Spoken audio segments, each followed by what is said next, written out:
Ei, gente, Deus abençoe sua vida. Seja muito bem-vindo ao meu canal. Então, hoje a gente está começando uma nova série.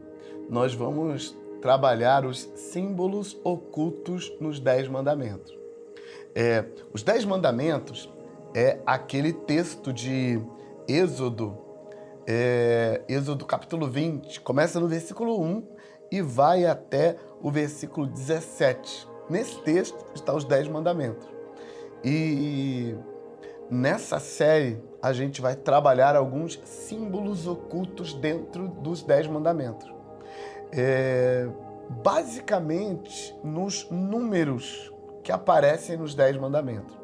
Mas antes de começar o primeiro episódio da nossa série, vamos orar? Porque você sabe que orar é importante.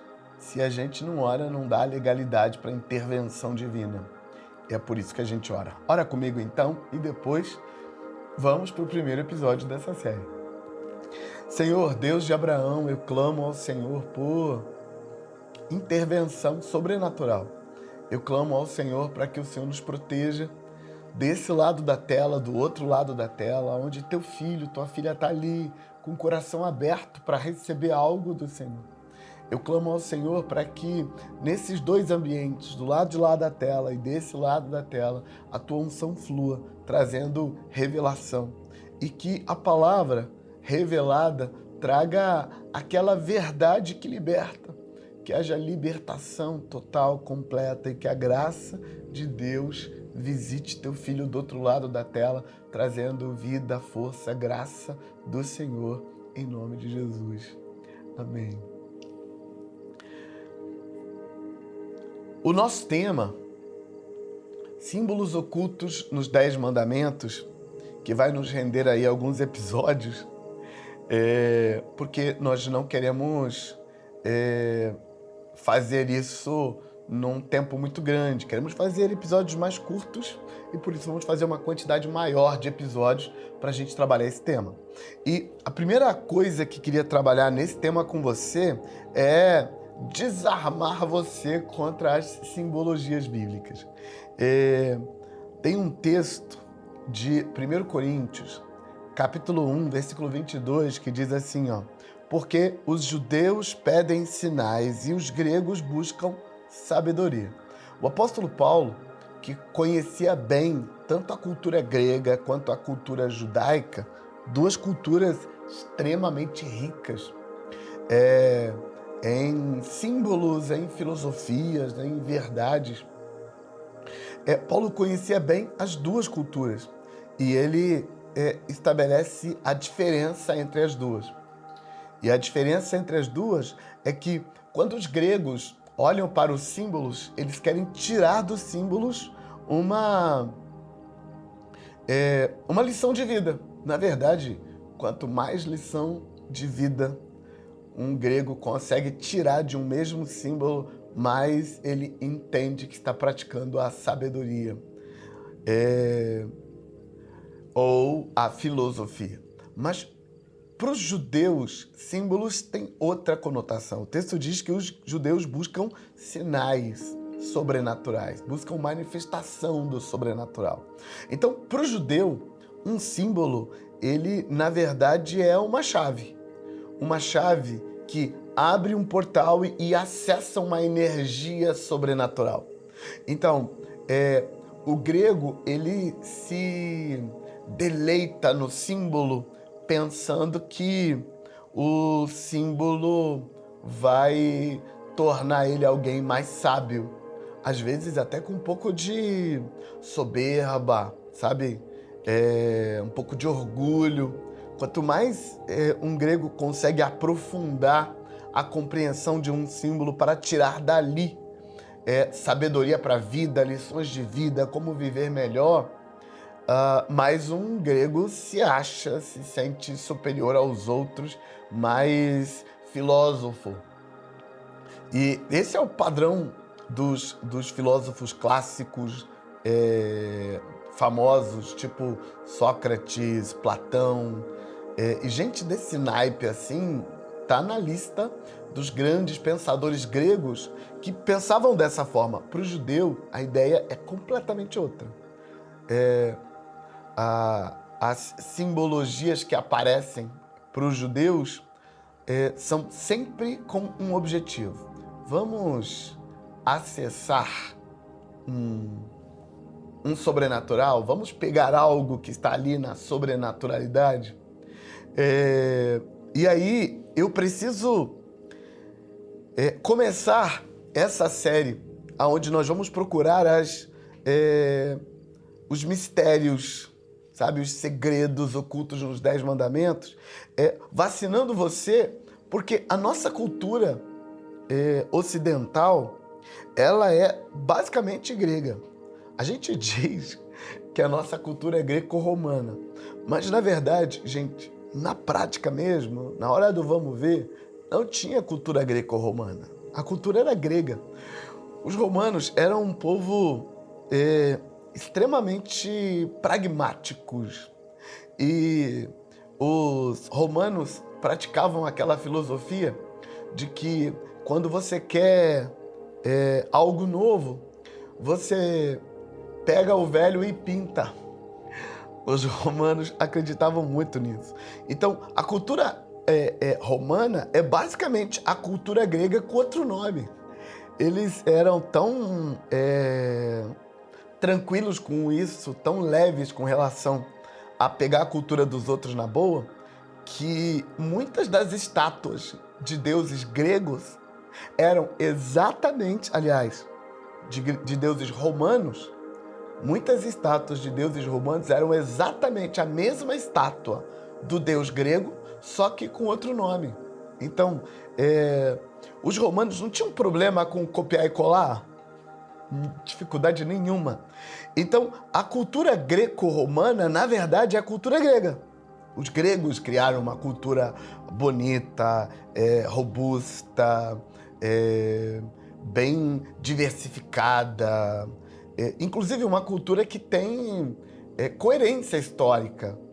Sabe, você consegue seguir os padrões dos deuses gregos, desde o deus Urano, a deusa Terra, que deu origem aos outros titãs, que deu origem aos deuses conhecidos como Zeus e Hades, e toda aquela... eu ia falar corja do Olimpo, mas você vai já me ler que eu já estou falando mal dos deuses gregos. Mas não, então eu não vou falar corja do Olimpo. Mas o fato é que a cultura grega é uma cultura que faz sentido. A cultura romana só copiou e colou. Então, quando você estuda a cultura romana, os deuses e os ambientes das divindades romanas, eles não fazem tanto sentido quanto a grega. Então, estou enrolando para te dizer que a cultura greco-romana, na verdade, é grega, não é romana. E por que eu quero que você entenda isso? Para te ajudar a entender que a nossa cultura é grega. E eu tô querendo que você entenda que a nossa cultura é grega para te dizer que nós resistimos interiormente à cultura judaica. Que, como Paulo estabelece nesse texto, Paulo deixa claro para a gente que são duas culturas antagônicas na questão como eles lidam com simbologia. Antagônicos porque pro judeu você não tem que ficar enfeitando o pavão. Pro judeu, um símbolo indica que você vai usá-lo para abrir um portal e acessar algo sobrenatural. Pro grego, um símbolo indica que tem muitas lições de vida para serem tiradas dali. Eu gosto de uma história que aparece no segundo livro dos Reis, que ajuda a gente a perceber a luta entre cultura grega e cultura judaica na questão dos símbolos. Na época, o rei de Israel, e eu falo de Israel, as 10 tribos do norte, cuja capital era Samaria na época, foi visitar o profeta Eliseu. E o profeta Eliseu, um homem assim, com um senso profético muito forte, e, portanto, usava símbolos com conotação de abrir portais muito facilmente. Aliás, os profetas amam isso e vou te explicar isso agora. E aí o profeta Eliseu recebe a visita do rei de Israel e a sua unção profética funcionando, fluindo. E aí o profeta resolve dar um presente para o rei. O rei, na época, estava em guerra contra a Síria. E o profeta diz para o rei assim: Deus vai te dar vitória contra os seus inimigos. Abre a janela e veja os seus inimigos. Para a simbologia profética, isso faz todo sentido. Para a filosofia grega, isso não faz sentido nenhum. O rei, que eu estou usando linguagem figurada para te dizer que o rei estava contaminado com a cultura grega. E claro, gente, naquele momento da história, a cultura grega não estava afetando Israel. Mas usando linguagem figurada, o rei abre a janela, meio sem jeito, com um pouco de vergonha alheia, porque o jeito judaico de interpretar os símbolos dá um pouco de vergonha alheia para quem está muito contaminado com a cultura grega. O rei abriu a janela, pegou o arco e a flecha, e aí o profeta, ali dando força: veja os seus inimigos, meu rei, atire nos seus inimigos. Não tinha inimigo ali, gente. O inimigo estava a centenas de quilômetros dali, e a flecha dele não chegaria nem perto. Mas o que o profeta estava falando? Ele estava estabelecendo um símbolo profético. Um símbolo que vejo nos 10 mandamentos. Ele estava estabelecendo que, ao atirar a flecha, ele estava mandando uma mensagem para o mundo espiritual. E essa mensagem, uma vez recebida, seria o portal para uma intervenção divina que faria os inimigos caírem. Essa era a ideia. Mas o rei estava com vergonha alheia demais para conseguir fazer o que tinha que fazer. E ele abre a janela, joga a primeira flecha e olha para o profeta, tipo, perguntando: já tá tudo bem? Já chega dessa palhaçada? E aí o profeta, com seriedade, incentiva, e aí ele joga a segunda flecha e olha pro profeta, e o profeta de novo dá o incentivo, ele joga a terceira flecha, e já preocupado que o profeta vai incentivá-lo a jogar a próxima, ele já coça a garganta, fecha a janela e nem olha para o profeta, para não dar para o profeta a possibilidade de incentivá-lo a jogar a próxima, porque ele já não dava conta daquela cena mais. A Berê, a minha esposa, chamaria isso de fingir demência. Então, o rei de Israel finge demência e não joga a quarta, nem a quinta, nem a sexta flecha. Ele só fecha a janela, guarda o arco, guarda a flecha, dá o assunto por encerrado, senta ali por perto, em algum lugar perto do profeta, e tenta mudar de assunto. Mas o profeta não deixa.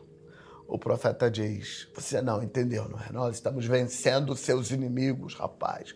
Pegou o arco de novo, colocou na mão do rei, colocou uma flecha na corda, colocou o rei em posição de ataque com o seu arco e a sua flecha. O profeta então coloca as duas mãos sobre o arco e a flecha do rei e diz: flecha da vitória do Senhor, flecha da vitória contra os seus inimigos. E aí diz: já que você fechou a janela, atira no chão. Atira nos seus inimigos. Ele está ali. O rei repetiu a façanha. Jogou a primeira, a segunda e na terceira flecha ele deu o caso por encerrado de novo. E aí o profeta perdeu a paciência, porque uma coisa que você tem que saber sobre os profetas: eles não têm muita paciência com gente incrédula. E para usar símbolos proféticos é preciso de fé. E então o profeta, impaciente já com o rei, o profeta disse: devias ter jogado 5 ou 6 flechas e com gana. Mas como você jogou só 3 flechas, você vai ganhar 3 batalhas e depois vai perder a guerra. E dito e feito. O que essa história ajuda a gente a perceber? Ela ajuda a gente a perceber a diferença. Ela ajuda a gente a perceber a diferença como os gregos e os judeus ou a cultura grega e a cultura judaica olha para os símbolos proféticos. O rei de Israel representa nessa história a cultura grega. Quando um grego consegue encontrar boas lições de vida num símbolo, ele se agarra àquele símbolo e ele explora aquele símbolo por anos. Mas quando ele não consegue encontrar lições de vida num símbolo, ele simplesmente deixa para lá. O símbolo não faz sentido. Para os judeus, o símbolo é uma peça mística, sabe? Tem um conjunto de ideias sobrenaturais ligado ao símbolo, que quando o judeu usa um símbolo, ele está dizendo que um portal está sendo aberto e uma energia está sendo acessada. Para Eliseu, que está representando o judeu da história, aquele ato simbólico de atirar flechas indicava que eles estavam acessando a sobrenaturalidade para derrotar o inimigo. Para o rei, aquilo tinha algum tipo de significado simplório, que não fazia o menor sentido perder tempo com aquilo. E essa é a base da diferença. E por que é importante que você entenda isso? Porque nós estamos entrando numa série onde vamos analisar verdades ocultas, símbolos ocultos dentro dos 10 mandamentos, especialmente na simbologia dos números que estão dentro dos 10 mandamentos. Cada um dos 10 mandamentos tem um número que traz consigo uma verdade.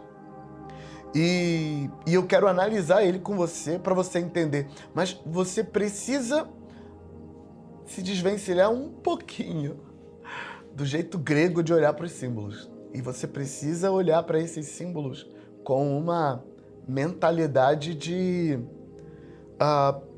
Deus tem um plano. Deus tem um projeto para você e esse projeto está revelado no símbolo. O símbolo é uma mensagem de Deus para você, mas o símbolo também pode ser uma mensagem sua para Deus. Símbolos são usados quando Deus fala com os homens e símbolos são usados quando os homens falam com Deus. Símbolos, então, são uma ferramenta que tanto funciona daqui para as regiões celestiais, quanto funciona das regiões celestiais para cá. Então, quando Deus fala através de símbolos, eles vêm num sonho, numa visão, numa revelação, e aí é preciso interpretar o símbolo para entender o que Deus está falando. Quando os homens usam símbolos para falar com Deus, como no caso de Eliseu, nesse caso, a gente usa uma figura de linguagem para mandar uma mensagem, e essa mensagem chega muito mais rápido. Então, é importante você entender que, tanto na luz quanto nas trevas, símbolos são ferramentas para mandar mensagem, mas símbolos também são ferramentas para receber mensagem. Mandar mensagem nos rituais, sabe? Quando feiticeiros, bruxas, magos fazem rituais invocando suas divindades e suas entidades espirituais, eles usam simbologias, inclusive exageram e abusam das simbologias. Mas na luz não é diferente. Sacerdotes, profetas, líderes espirituais estão sempre usando símbolos para mandar também uma mensagem para o mundo espiritual usando rituais. Eliseu, por exemplo, na história que acabo de contar, ele estava, na prática, fazendo um ritual. Um ritual no qual ele mandava uma mensagem para o mundo espiritual dizendo que os inimigos do rei caiam. Assim, os símbolos servem para mandar uma mensagem, mas também servem para receber mensagem. Pensando tanto na luz quanto nas trevas, visões, revelações, sonhos são as ferramentas que o mundo espiritual usa para mandar mensagem para os seus no mundo físico. E essas mensagens sempre vêm através de símbolos e simbologias. Por exemplo, o faraó, no livro de Gênesis, tem um sonho onde 7 espigas magras devoram 7 espigas gordas, 7 vacas magras devoram 7 vacas gordas. E quando a interpretação veio, a ideia seria 7 anos de fome iria devorar 7 anos de fartura dentro do estado do Egito. Então, se alguém não interpretar aquele sonho, não entenderia a mensagem que o mundo espiritual estaria mandando para o mundo físico. Porque símbolos é essa linguagem. E quando eu digo que símbolos são a linguagem do mundo espiritual, eu estou falando da perspectiva dos judeus. Quando eu te digo que símbolos são uma fonte de sabedoria, então eu estou falando da perspectiva dos gregos. Como nossa cultura é mais grega, a gente perde de vista as simbologias. E aí eu preciso te preparar, porque a gente vai ver símbolos assim poderosos. Vamos receber direcionamentos proféticos poderosos enquanto a gente analisa os mistérios ocultos nos 10 mandamentos. Eu vou terminar esse episódio te lembrando de 1 Coríntios 1:22. Porque os judeus pedem sinais e os gregos buscam sabedoria. Para te lembrar que a nossa fé não veio dos gregos. Quando os pais da igreja, eu acho que começando por Jerônimo, começaram a trazer a cultura grega para dentro da igreja cristã, eles não perceberam o quanto estavam desvirtuando a crença evangélica, a crença apostólica. Então, a nossa cultura não é grega, a nossa cultura é judaica, a nossa fé é judaica. Eu amo capítulo 9, 10 e 11 de Romanos, onde Paulo coloca as perspectivas nos lugares dela. Onde Paulo estabelece claramente que a nossa fé veio dos judeus. Então, se você quer entender como é que a fé bíblica, a fé evangélica funciona, precisa dar uma olhadinha na cultura judaica e não na grega. Os gregos contaminaram o nosso jeito de pensar. E uma das coisas que essa série vai te ajudar a ver é que tem uma riqueza de verdade, uma riqueza de revelação na simbologia bíblica. E talvez Deus esteja te falando assim: filho, para de pensar grego, que eu estou disposto a fazer milagres na sua vida. Começa a olhar para a Bíblia sob a perspectiva da cultura judaica, que é uma cultura mais de fé, mais de sobrenaturalidade, mais de intervenção divina. Eu vou fechar orando por você. No próximo episódio, a gente vai dar uma geral nos símbolos dos 10 mandamentos, tá bom? E aí, daí pra frente, a gente vai trabalhar mandamentos específicos para cada episódio. Um beijo, vamos fechar orando? Senhor, eu clamo para que haja intervenção sobrenatural. Eu clamo para que o Senhor se revele nos símbolos dos 10 mandamentos para os teus filhos nos próximos episódios. Que a graça, que a glória do Senhor traga visitação para os teus filhos. Que não seja apenas sabedoria humana entrando na mente deles, mas que seja fé real, viva, fé funcional, esperança sobrenatural, tomando conta deles e dando para eles garra, força, vida, ferramentas para viver a vida de forma sobrenatural, em nome de Jesus. Deus abençoe vocês. Até o próximo episódio.